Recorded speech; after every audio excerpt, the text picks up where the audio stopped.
ہمارے حوالے کی جو کتب ہیں ان کے اندر بہت ساری ایسی روایات موجود ہیں. اگر تو آپ حضرت فاطمہ الزہرا کی خطا، جیسے آپ اس کو خطا کہہ رہے ہیں، حق تو یہ بنتا تھا کہ جو ہمارا مسلمہ عقیدہ ہے جو صحابہ کے ساتھ آپ منسوب کرتے ہیں خطا کا، اس میں اجتہادی کا احترامی لفظ آپ ساتھ شامل کرتے ہیں، وہ شرف صحابیت کے لیے آپ نے یہاں شامل نہیں کیا. آپ نے مطلقاً حضرت فاطمہ الزہرا کے لیے خطا کہا ہے. اب تو پہلی بات پہ تو رہی ہے کہ اگر آپ فاطمہ الزہرا کے ساتھ خطا کو منسوب کرتے ہیں تو اس کے نتائج کیا نکلتے ہیں، پہلے اس پہ گفتگو ہو جائے. حضرت ابوبکر جی صدیق کو کسی کو حق نہیں ہے کہ ان کو تان کرے. کسی نے امت میں آج تک کسی نے ابوبکر صدیق کو اس معاملے میں مختی کہا ہی نہیں، خاطی کسی نے نہیں کہا ہے. یہ تو ان کا اپنا مفروضہ ہے، ان کے ذہن کی اپنی یہ پیداوار ہے، وہ جانے اور وہ اس کا جواب دے. میں جو بات بتانا چاہتا ہوں، باوجود اس کے کہ حضرت سیدنا صدیق اکبر کے زمانے میں یہ فیصلہ جو ہوا، جس طرح بھی طے پایا، عہد صدیقی جب ختم ہو گیا تو اس کے بعد حضرت سیدنا فاروق اعظم کے زمانے میں حضرت مولا کائنات مولا علی بھی اور حضرت عباس جو ہیں وہ اس کیس کو پھر لے کر حضرت فاروق اعظم کی بارگاہ میں گئے.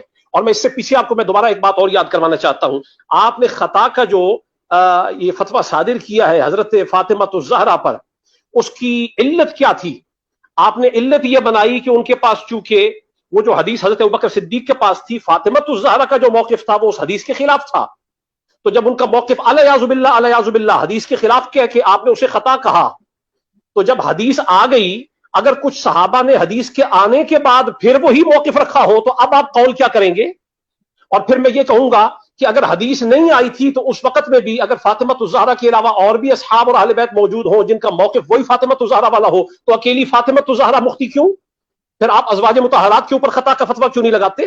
حضرت عثمان غنی پر خطا کا فتویٰ کیوں نہیں لگاتے؟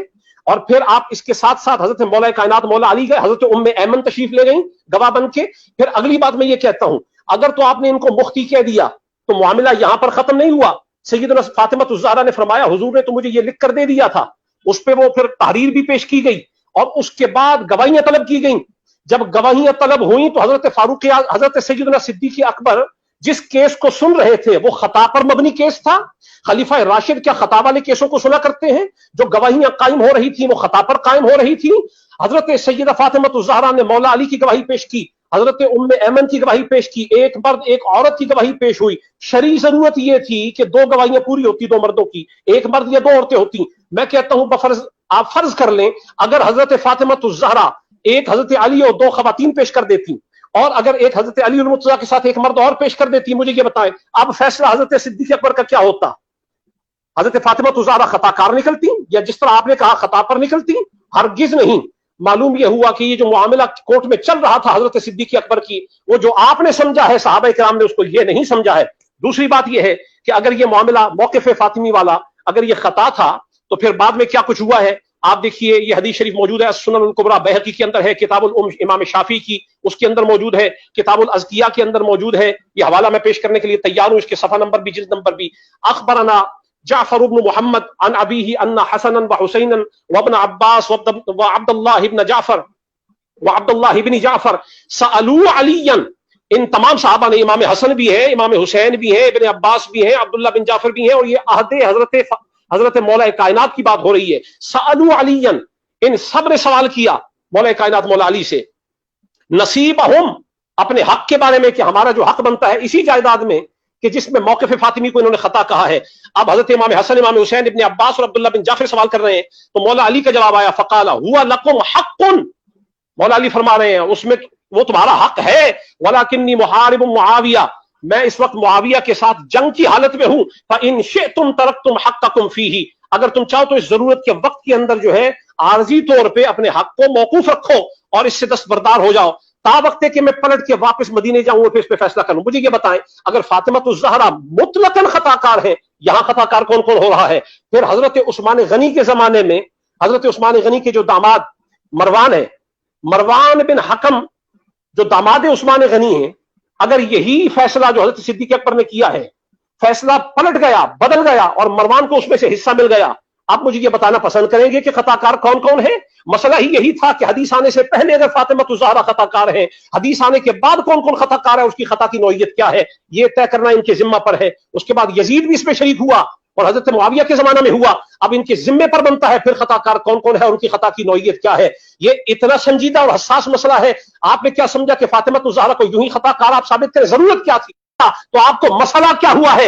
حرمین شریفین کی طرف آپ نے جو سیمینار اپنا رکھا تھا، مقصد جو آپ کا تھا کہ حضرت فاطمہ الزہرا کے روزہ انور کے حوالے سے کوئی ایک موقف پیش کیا جائے، آپ وہ کام کرتے بجائے دفاع فاطمہ کرنے کے آپ نے فاطمہ کو مجرم بنا دیا۔ یہ کس قسم کا سیمینار ہے؟ ایسے سیمیناروں کی اہل سنت کو کوئی ضرورت نہیں ہے۔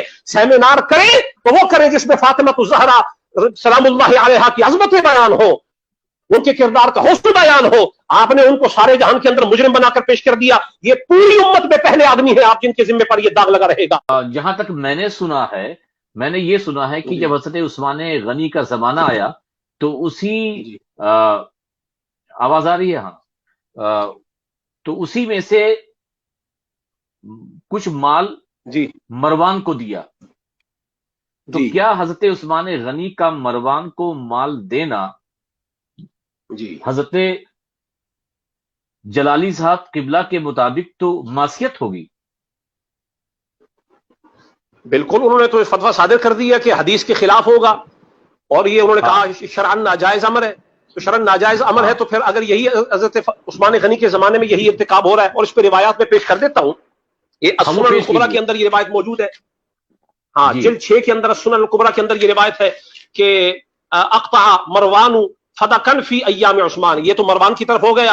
اور یہ فتح الباری کی روایت ذرا سماعت فرمائیے گا، امام ابن حجر فرماتے ہیں جلد 6 کے اندر، وہ کہتے ہیں انما اقطع عثمان فدق لمروان، حضرت عثمان غنی نے خود اس کو جو ہے مروان کے لیے اس کو طے کیا۔ تو اب یہ تو الزام پھر کہاں جاتا ہے؟ اگر آپ فاطمہ الزہرا کو مختی بنا رہے ہیں تو پھر بہت سارے صحابہ آپ کی وجہ سے، ایک فاطمہ الزہرا نہیں، کئی صحابہ کرام جو ہے مطلقاً مختی ٹھہریں گے، جس طرح سے آپ نے کہا الیاذ باللہ یہ ہمارا قول نہیں ہے، یہ اہل سنت کا طریق ہی نہیں ہے۔ اس کے علاوہ بھی یہ عون المعبود کے اندر یہ روایت موجود ہے، سنن ابی داؤد کے اندر موجود ہے۔ پھر اس کے بعد میں اپنی بات جو ہے مکمل کر رہا ہوں کہ عمر بن عبد العزیز کے زمانے میں، عمر بن عبد العزیز کے زمانے میں پھر اس کا فیصلہ نیا ہوا، پھر پلٹایا گیا یہ بنو ہاشم کی طرف، اور اسی طرح سے پھر یہ مامون نے بھی اس کو پلٹایا۔ بعد میں عمر بن عبد العزیز کے کسی نے پھر غصب کر لیا ہوگا، مامون الرشید نے پھر اس کو پلٹایا ہے۔ اب یہ طے کر لیا جائے کہ اکیلی فاطمہ ہی خطاوار ہے یا خطا کرنے والی ہے، جیسے آپ نے کہا خطا پر تھیں، اور آپ نے یہ بھی کہا کہ میں نے تو خطا کہا ہے، خبردار اس کو کوئی خطا کار کہے۔ میں پوچھتا ہوں، آپ نے خطا مصدر بولا ہے، خطا کرنے والا جو ہوتا ہے، جو فاعل ہے، مصدر کو بول کے آپ نے جملے میں ڈھال کے جب اس کو بولا ہے تو وہ خطا کار ہی نکلتا ہے۔ خطا پر تھیں، خطا پر وہی ہوتا ہے جو خطا کار ہوتا ہے۔ تو آپ کی ان تمام باتوں سے خطا کار اکیلی فاطمہ الزہرا نہیں رہے گی، پھر اس کے علاوہ پھر اور بہت سارے صحابی